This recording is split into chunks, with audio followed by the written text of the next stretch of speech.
FSU recruiting is gearing up for a massive July, and several people think that they have a few silent commits that are already set and ready to go to announce for the Seminoles.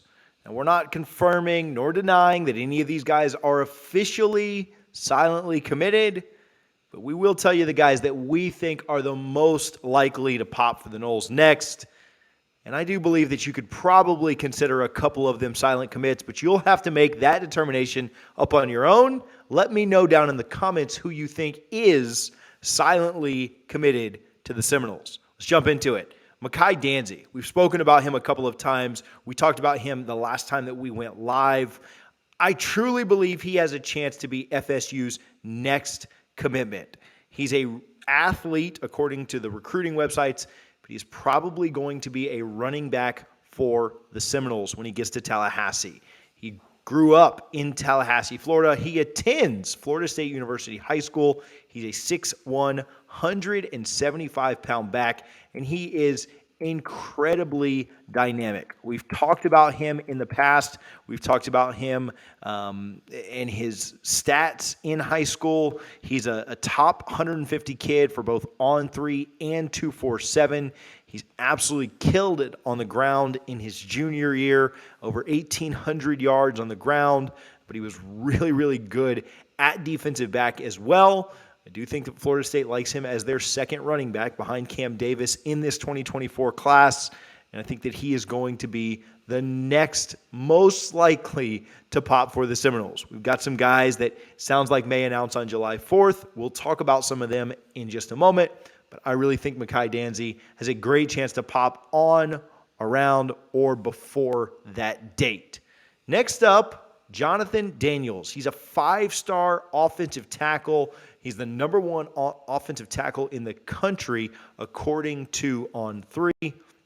And he is trending very, very heavily toward the Seminoles. Has been for a while. Named the Noles his leader not too long ago. I've heard great things coming out of his visit. I know there was some concern with him visiting UGA the week before he visited the Noles. I've heard that visit went extremely well. Several experts around the country and in Tallahassee have put in a prediction for the Noles to land Jonathan Daniels, again, the top offensive tackle in the country, according to On3. I truly believe that he could pop at any time. He listed a top 4. Obviously, the Noles were in that. I think Alex Atkins has done a phenomenal job here of really zeroing in and making Daniels an absolute priority. There have been other offensive linemen that are in the mix. There have been others that have been close, but I truly believe that Atkins has made Daniels feel like an absolute priority, and that's why Daniels will end up committing to the Noles sooner rather than later and will be part of this signing class. I think the Noles lock him in. I think he shuts it down before his senior year. I've been told he could commit within the next week or so. Maybe he'll challenge Danzy for that next commitment title. I would not anticipate seeing Daniel's commitment go too much further than the July 4th timeframe. I think it will be that week at some point. Could be before then. We never know. But I think that Daniels is one that will pop for the Noles. Daniels is probably the closest thing to me to a silent commit. Daniels and this next player that we'll get to in just a moment.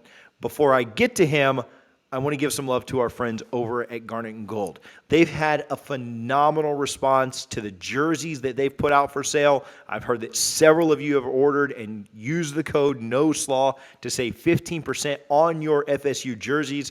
Listen, very few retailers even have these listed online yet. You can pick them up in-store or online, garnetandgold.com. Use code NOSLAW. That's NOSLAW for 15% off. They also do a phenomenal job with your throwback stuff, whether you want the old logo, you want the vault, you want the state of Florida logo like I've got on my head. Whatever you're looking for, they'll get you taken care of. Garnetandgold.com, NOSLAW. That's NOSLAW at checkout. Okay, maybe another silent commit here. Here's one that I think the Noles are in a phenomenal position for. And we'll share a little tip on why I think they're in such a good position for him when we get to who he is. And there he is on screen, Charles Lester III. 5-star according to every website. He's a cornerback out of Sarasota, Florida. and he is just a phenomenal athlete. He has been one that has come out and publicly said that FSU leads for him, 6'2", 170 pounds, and he is a bona fide stud. He's got great length, he's got great athleticism, and he is everything you want in a shutdown corner, 5-star prospect. He originally said that he was going to commit on July 29th. A lot of people wondered about that date, why that date specifically. And then just a day or two later, he came out and said that he was going to be switching that commitment to July 28th. Now, I think there's a little bit of a hidden message in that, and some of you have picked up on it already. If you're not in our Discord yet, we've talked about it in there. The link to join Discord is free down in the description. You can join about 2,000 other rowdy FSU fans talking Noles football just about all hours of the day. But FSU has an event on July 29th, and Charles Lester is supposed to be in attendance for that event. And so he moved his commitment back a date. Now, that doesn't mean that nothing could happen and that he's not going to maybe sign somewhere else or commit somewhere else. But I think this signals to you that if he's planning on being in Tallahassee the next day, he's not committing to another school that is not Florida State's the day before. He's committing on the 28th. I like the Noles here. I think they're in phenomenal position. They're in phenomenal shape here to earn a 5-star commitment from Charles Lester. Lester may be, just like Daniels, about as close to a silent commit as one could get. Again, came out and named FSU his leader a month or so ago in an interview with On3. Said that the Noles were in pole position. Again, took some visits, ended up shutting down his recruitment and not taking his visit to Georgia after visiting Florida State. Now, he did say that there were some personal reasons he couldn't go. No speculation as to what those were. Prayers up if there was anything serious going on. But I don't think it would have mattered. I think he would have gone and enjoyed his UGA visit, and then I think he still would have ended up picking the Seminoles. I think the Noles are in great shape right here. Again, is he a silent commit? I don't want to speculate one way or the other. I know a lot of people think that he is and that he's already locked in with the Noles and that he's been a silent commit for quite some time. We've talked about him being one potentially for a couple of months now. But I think on July 28th, just 1 month from today, the Noles will get a bona fide stud at the cornerback position.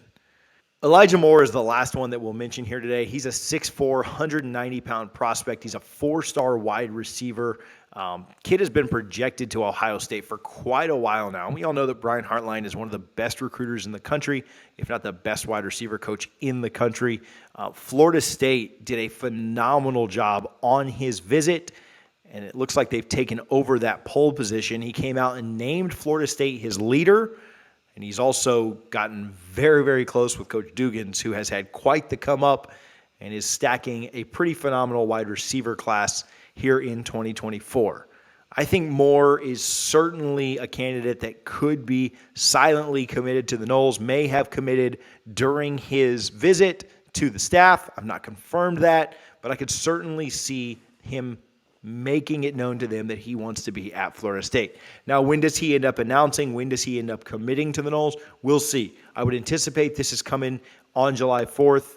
On or around that date, I think Florida State has a phenomenal chance to land him and get him in their class on that date. Several prospects, several targets are announcing that day. James Madison is announcing that day. Kylan Fox, who I don't necessarily know is going to pick Florida State, is announcing that day as well. There's a lot going on. I really think the Noles are in a good spot to land a commitment from Elijah Moore.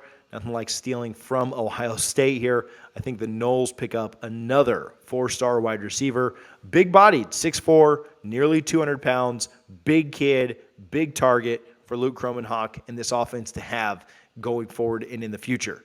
A couple other guys that we'll just mention very briefly. I think the Noles are in a really good position with Jalewis Solomon. He's a kid that I think will play corner for the Noles. He's a big kid, could potentially play safety as well, but I do think they like him as a man corner. I also really think the Noles have done a good job with Ty Hilton. I think the sooner Ty Hilton commits, the better for the Noles. I think they probably lead right now. He didn't come right out and say that, but I think the Noles are probably in a little bit better position right now than the Gators are. I see this as an FSU UF battle. The longer that this commitment or this recruitment goes, probably the better for the Gators. I think the longer they have to maybe work on him, to maybe continue to recruit him, the better for them. If this commitment happens before the end of July, I think he picks the Noles. I don't want to say that he's silently committed. He's just a prospect that I really think the Noles are trending very well for. He's a 3-star offensive lineman that the entire state of Florida is really, really heavy on, wants to pick up out of Oviedo, Florida. Feel good about the Noles right now, but we'll see how long the recruitment goes. I think that'll be telling. Florida has a big event on July 29th as well. If they were to pull him and get him to visit then, and he didn't visit Tallahassee for their event, and he was still uncommitted, that'd probably be a pretty good sign for the Gators. Florida State can get him locked up on or before the 29th or get him to Tallahassee on the 29th. I think that would probably seal the deal for the Seminoles, and Alex Atkins would get an absolute massive pickup on the offensive line. Listen, we break down recruiting and we try and give you the very latest on what we're hearing and what's going on every day in our Discord. If you haven't joined that, it is free to join. Hit the link in the description so that you can join and be in there with us 2,000 other rabid FSU fans that are chomping at the bit to get all of this info on a daily basis. Appreciate you guys for supporting. If you missed our latest video in which we show you the greatest plays in FSU football history, you can click right here to watch it.